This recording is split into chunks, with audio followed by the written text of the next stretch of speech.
Hello everyone, welcome to NextGen Data Aspirants community YouTube channel. So today we are going to learn few financial DAX functions. So I am Suparna Babu. So in this video, so far we learned this many DAX functions. So in this play series, so far we learned so whatever these highlighted ones. So till duration we completed this. If you are not watched these videos, I would request you please go back and watch these videos for it will helpful for your real-time scenarios. Now today in this video what DAX functions we are going to learn. So effect, FV, PV. These are the three DAX functions primarily we are focusing to learn in this video. Official documentation. Here if you see effect, so it returns the effective annual interest rate given the nominal annual interest rate and the number of compounding periods per year, number of compounding periods per year. So it means that actually let's say let's assume you are paying a EMI. So you took a loan and you are paying a EMI. So for that actually there are two type of interest rates. One is flat interest rate, one is compound interest rate, which is nothing but a effective interest rate. So for that flat interest rate will calculate in a separate methodology and effective interest rate will calculate in a separate methodology. So in this, for that simple loan, what we are going to do, we are going to calculate effective interest rate. Now here if you see the syntax, so syntax is very simple, nominal rate and NPRE. So nominal rate, which is nothing but nominal interest rate, and NPRE means number of periods per year. Number of periods per year. Okay. So this is understanding about effect. Now let's go and see the FE. So FE. So here if you see FE, it calculates future value investment based on the constant interest rate. So it's calculate the future value based on a investment constant interest rate. So you can use FE either periodic constant payments, single lump sum payments. Okay, fine. So what just can we can take a look at syntax here. If you see rate, NPR, PMT, PV type. Let's see what is this. Rate is the interest rate per period, and NPR is the total number of payments period and in annuity. Payment, the payment made each period, and PV is the optional one. It's a lump sum amount. So in the same way, if I go here, so here type is the 0 or 1. 0 is at the end of the period, 1 is at the beginning of the period. Fine. So basically FE stands for future value. Okay, now let's jump into the PV. So here if you see PV is also like a similar kind of thing, but here we can calculate the present value of a loan or investment based on the constant interest rate. Okay, so here we are going to calculate future value, but here we are going to calculate PV. That's why they named it as a PV. PV stands for present value. So syntax wise both are same. The thing is here PV in place of PV, here we got the FE. So FE is the future value, and type. So is it the 0 or 1? Fine. Now let's go to the Power BI desktop. Let's start implementing this. Now here if you see effect. So first what we will do, let me go to the one page. So before going and exploring, let me tell you about what are the tables which we are going to use. So if I go here, so for that first what I am going to use, this is the loan table. So here if you see this is a loan table. Here we have loan number, loan amount, nominal interest rate and period. So on top of this we are going to calculate the effective interest rate. Okay. So let's take a measure. Let me select this loans table. Let me take a new measure. Now let me zoom it. So let's say now we are going to calculate the effect interest rate. So here we have many values. So what I will go with variable concept. So first what I will do, I will take nominal interest rate NIR equal to selected value of nominal interest rate from which table? Loans table. Don't confuse. Here I have a lot of tables. So the next variable is next variable is periods. So periods equal to selected value of periods from the loans table, loan TB. See, this is our table, loan TB. Let's close. Let's come to the next line. I will return it now. Return effect. Let's take effect and let's call this two variables, NIR comma periods. Let's close the bracket and let's execute this. Perfect, it's executed successfully. Now here what I am going to do, I am going to drag loan number, loan amount, period, nominal interest rate and effect interest rate. So what I'll do, I'll rename this because it doesn't make any sense. Then also, just a minute, let me rename this. Sum of period, it doesn't make any sense. Sum of nominal interest rate. Okay. Now let me expand this. See, nominal interest is in the, so let me change this effective interest rate also percentage format. Let me select this, let me change this to percentage. Let me change this to percentage. Okay, fine. Now here what I'll do, so now here if you see, so the nominal interest rate is 5%, but effective interest rate is 5.12. That's what.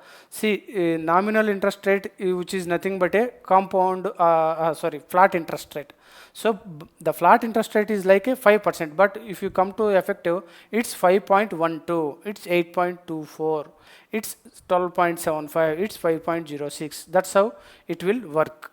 Okay, this is all about effect. Now what we will do, we will go with FV. So for that FV, we have a different table. Let's go to the table view. So this is the employee table. Here, if we see employee ID, monthly savings, annual return rate, years to retire, starting balance. So please listen carefully. Here there are 6 employees are there. Okay, there are 5 employees are there. So monthly savings, these columns are there, but here if you remember, the values are in the negative. Why negative? See, actually what employees see, usually employees, they will save some money for their retirement fund. There is a provident fund, EPF, PPF and all, if you are working employee. Okay, so here, so what it will happen, so employee is spending from his pocket, so that's why the value is in the negative. So annual return rate, this is annual return rate, and here his retirement plan is 30 years, starting balance is 0. Okay, the employee to starting value is 10,000, minus 10,000 means, so he has some 10,000 balance is there. Okay, so this is all about data set. Now let's go to the report view. Here, so for the employee table, let's calculate the future value. So how much amount they are going to get on their retirement. So RTR fund, in bracket I will mention PV. Okay, so future value. So here I will go to variable concept. First, what we need to take as per the syntax, we need to take the rate. So rate equal to selected value of employee table annual return rate. So it is, they are mentioned annual return rate. Okay, they are mentioned. So it means that we need to divide it by 12. It's an annual return rate. Okay, so why 12? We are division by using the 12 months. Next variable, what is? It is period. So period means actually how many years to they retire. So period equal to selected value of years to retire, how many years. Okay, so this here they mentioned years. So what we need to do, we need to multiply it to 12. Why 12? Because they are saving the money month wise, not year wise. Okay, that's why. Okay, now the next value is payment. Okay, selected value of, so payment means how much amount they are monthly paying or saving. So this is the column. So saving, monthly saving, close the bracket. Here already they are paying monthly, so no need to use any 12 multiplication or division. Fine. Now let's go to the next thing. The next thing is present value. Present value means, which is nothing but here if you see in this data, it is starting balance. So currently few employees are having some amount in the hand, few employees are not in the hand. So for that, let me take selected value of starting balance from the employee table. Now let's go to the another line. Let me return it. Now let's call PV. So here let me put for easy understanding, let me put PV. Sorry, not PV. I think it's a future value, not PV. Sorry, future value. We are now calculating the future value. Future value. Okay. FV. Okay. Now in this, what we will do, we need to simply call that variables rate. Okay. Now next period, and period is nothing but period. Okay. Next payment. Payment is nothing but payment. Next present value. So what is the present value? PV. And type we will put 0. We will put 0. Okay. We will put 0. Now let's close this. So perfect, it's executed successfully. Now let me take this and let me put it here. So let me remove everything. So here what I'll do, employee ID, monthly savings, starting balance, years to retire, and annual return rate and retirement fund. So let me change this to this. Okay. In the same way, let me do it quickly for all the remaining things. Okay. And also for this, okay. Okay, for this also, okay. Okay, fine. Now here, so here we are getting this much value 609985. Okay, so this is the future. Let's say for employee 001, the monthly saving is 500 for the 30 years, and annual interest return rate is this much. So let me change this annual return rate to the percentage, 7%. So he will get the 6,09,985.50 for the employee to. Even though starting balance is 10,000 and monthly saving is 800, but the years to retire is 20 years, and interest rate is very low as compared to the employee one. That's why he is going to get 355,953. This is how you need to calculate. Okay, and how we can validate these numbers are correct or wrong? If you go and see in this page 1, so here there is a one statement. These functions are very similar to financial functions in Microsoft Excel. Okay, actually here if you remember, I forgot to validate this also. First what we will do, first we will validate the effect in Excel. So let's go there. So this is my Excel. So here I have the same table. If you see the same table, L1001, L1002. So now here what I'll do, let me calculate effect. Okay, so let's put effect in bracket. So we need to give two parameters, nominal interest rate, comma, period. Nominal interest rate, comma, period, close the bracket. Okay, now let's copy and paste it here. Now here if you see 5.12, 5.12, okay, 8.24, 8.24, okay, 12.75, 12.75, 5.06, 5.06, 7.23, 7.3. So now the values are exactly matching. Now let's go to the employee table. So here we are going to calculate the future value. So here equal to FE. So first rate, annual return rate. So annual return rate, we need to division by 12. See here it is also showing that 12. Now here the thing is years to retire. Actually here if it is months, directly they took months, number of payment periods, but here we have the years, that's why we are multiplying with 12. Okay. Next payment, what is the payment? Monthly savings. Okay, now the next is starting balance. Starting balance is 0. Now let's put 0 at the end of the period. Let's enter. Okay, now let me copy and paste this. Let's minimize this. Let me open this. Okay, so now here if you see the values are matching. Let's verify. So 6009 609 985 355 953 497 918 597 447 649 817. So the values are exactly matching. Okay, so now let me minimize that. Okay, this is all about future value DAX function. It will basically useful for like calculating the retirement fund and all. Okay, fine. Now let's go and see our next DAX function, present value. So for present value I have a separate table. Let me show you that this is HL loans table. There is a table called HL loans table. Here customer name, annual rate, years, monthly payment, future value, type. So these are the things. Now based on this we will calculate the present value. Okay, we will calculate the present value. Let's go there. Now let's select this. Let's take a new measure.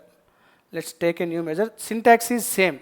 So now we are going to calculate present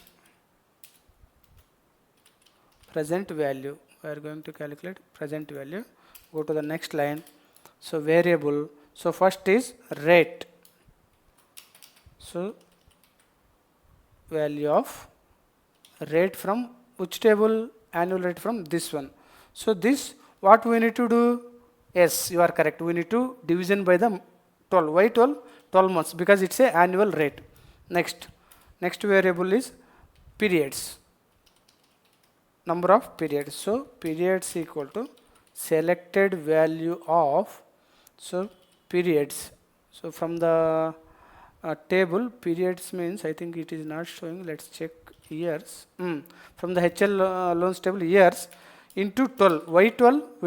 This is years. That's why we are going to multiply with the months. Now the next variable is payment. PYMNT. So payment is nothing but selected value of monthly payment. Selected value of monthly payment. Monthly payment. Okay, fine. Now the next thing is FE. What is the future value? Future value already we have the 0. So just simply take a selected value of future value from the HL loans table. Now let's go and let's return our last but not least variable, type. So now we will take selected value of type from HL loans table. Okay, all the variables defined. Now let's return it. Return. So now let's take the PV. So in this rate, for the rate we have the rate variable. For the number of periods we have the periods. Okay. For the payment we have payment variable. Next for the FE we have the FE variable. Okay. For the period type we have the type variable. Sorry. Okay, let's close the bracket and let's execute this. Perfect, successfully executed. Now what I'll do, I'll take a copy. So I'll put this here. So in this what I'll do, let me remove everything. So now from this HL loans table, loan number, monthly payment, type years, so annual interest rate, future value. So I think future value not required, type because it is also showing the 0. So we will add. So let me rename it properly. monthly payment. So here you are seeing one value is in the minus. Why minus? It's already we took the loan and we are paying that. That's why if that value is not in the minus, our present value would appear in the negative value. Okay. So now here if you see for this loan number, this is the monthly payment, this many years annual rate, but the present value is this much. In the same way for remaining loans, present value is this much. Okay, now let's cross verify these numbers. How we can do that? Let's go here. Let me go to the same HL loans table, don't confuse. So here let's take PV equal to PV of rate divided by 12 comma number of periods into 12 comma payment, monthly payment comma future value comma type also 0, or else directly call this variable. Okay, let's close that. Let me expand it. Okay, so fine. Now let's verify this. So now what we will do, we will just a minute. Now let's verify this. So now here if you see 1793314.38, okay, exactly matching. 1294481, okay, exactly matching. 2144909 and 817080, 300651. So the values are matching exactly. Okay, fine. So this is all about present value. So now what we will do, so I'll give you a recap and what we learnt today in this video. Okay. Today in this video we learnt effect, so which will calculate the effective interest rate, like if you are doing calculation for any loan for using to pay EMI, that it will calculate the effect annual interest rate. And while coming to the FE, so it will calculate the future value. So it means it will calculate the future value of an investment based on the constant interest rate. Like in this video we calculated the retirement fund for the employees. And while coming to the PV, so it will calculate the present value on a loan or an investment based on a constant interest rate. So here in this example we took the loans as an example. I hope you all like this video. Please like, share, comment this video. Please subscribe NextGen Data Aspirants Community YouTube channel. Thank you all for watching this video. We'll meet you in another interesting video.